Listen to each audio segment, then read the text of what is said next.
Hello बच्चों, let's read the question. The question says human cell in a culture shows a cell cycle to be completed in approximately.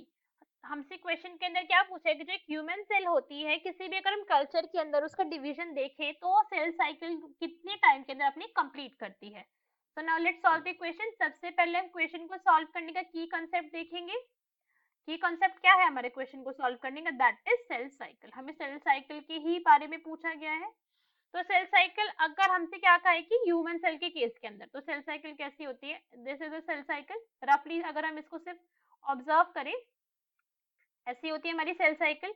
इसके अंदर हमारा G1 phase है, S phase है, G2 phase है और M phase है. और एक चल रही है हमारी क्लॉकवाइज डायरेक्शन के अंदर. There is also one phase जिसे हम कौन सा फेज कहते हैं, G0 फेज. ऐसे होता है ये फेज. इसके अंदर कोई भी सेल डिवाइड नहीं कर रही होती है.